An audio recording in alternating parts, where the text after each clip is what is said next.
Sa kasalanan ng kalibutan na ako, ito sa kong samar dito. Isang samar. Nabot ko dito, galing pag-ilim ko kita. Apan, wali lain, tinguhan ako sa kasing gay. Kung ako kumaluan na, ang siguro gay nalagay sa misulod. Kaya naindawat ang niya. Walang, ipaulit ko niya itong pagpag-iwilan niya. Salamat ko kay nakailit ko niya sa inyo. Pinag-ilit niya may son. Dan sayang kay nga naman Ginoo may son na ang buhat niya ang tao sa unang adlaw, spesyal kayo ang tao. Buhat niya ang tao aron kasultan kayo niya. Apan karon kay atong pamulong karon may son bahay man ito matayo. Ang tao mamatay o usal man yun. Tao man, pag-utong naman yun, may ison.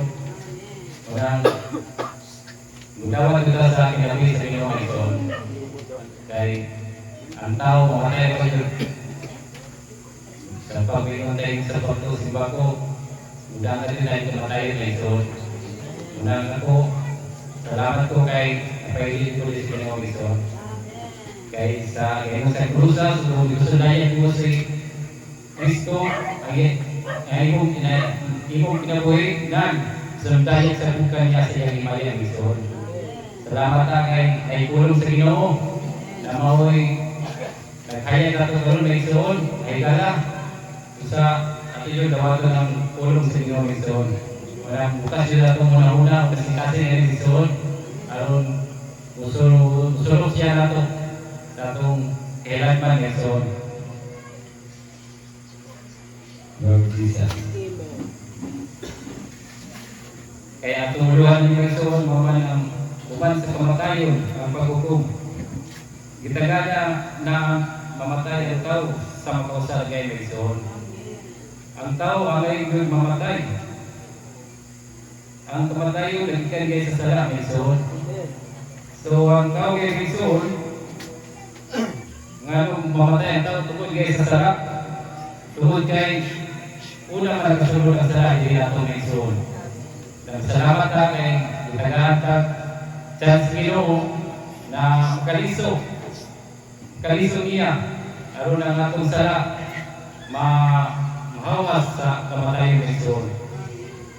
Wala tungkol mo na itong kasing-kasing ng mga may ison kay sa atong iman pa ang kasing-kasing sa tao magod dahil kayo patuon ba maunang once makadawat ka sa inabuhi sa Ginoo iyang inisyan yung kasing-kasing kayo ng ison.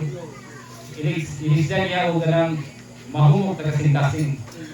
Nang salamat na kay ang kinabuhi sa Ginoo mo'y angay din natong ikinabuhi kay dawandan ng ison. So kaning atong ison na namatay kadawat kami siya sa kinabuhi sa Ginoo nagsulong na yun siya Kristo ng ison.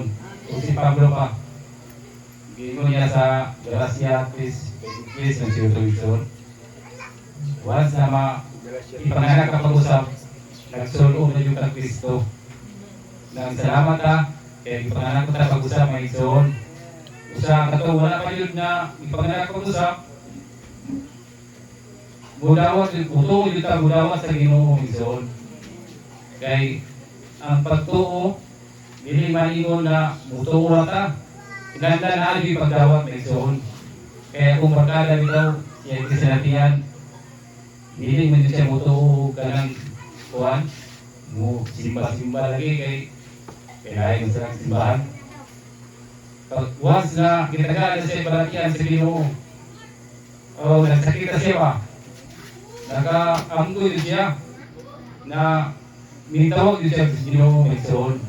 Kaya gagi pagkapalahubog itong tawana isang usan niya may ison dito sa Samar gagi ko kapalahubog tanan mga binuang mulang sukan akong pagdawat sa kinabuhi sa Ginoo wala na akong ikanabuhi ang Ginoo ba may ison.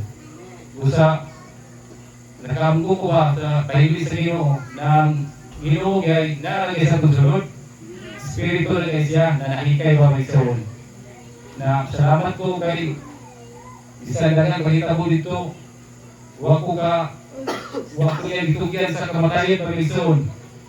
Unang ako yun siya gikinubay karon Mason. Sugad niya gitawag ko niya nang kung sigurado ta Mason sa sugal pa niyo o kanang sibilista ka pa tao, kinahanglan yun dawato imo o butuo yung kanya sa Ginoo. Kaya agri sa pulong Mason. Kaysa Juan 1:1, 14, sa sinugdan mo ang pulong. O kauban, ang Diyos ang pulong, o Diyos ang pulong. Mawala kaya Mason, mulo na yung kita sa Ginoo. Maminaw na kita sa pulong sa Ginoo. Kaya ang pulong sa Ginoo mo yun magluwas sa itong kamatayan Mason. Mapresent pa po na itong lawas o itong kinabuhi.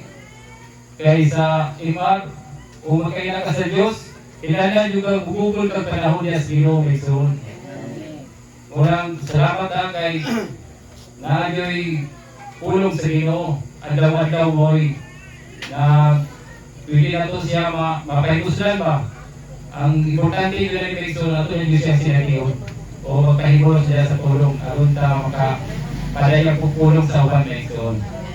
Dahil ko naging Mason, hindi na may kukuhan taas kayo Mason. Kaya bubuo ko sa liyan ba? Amen. Praise the Lord.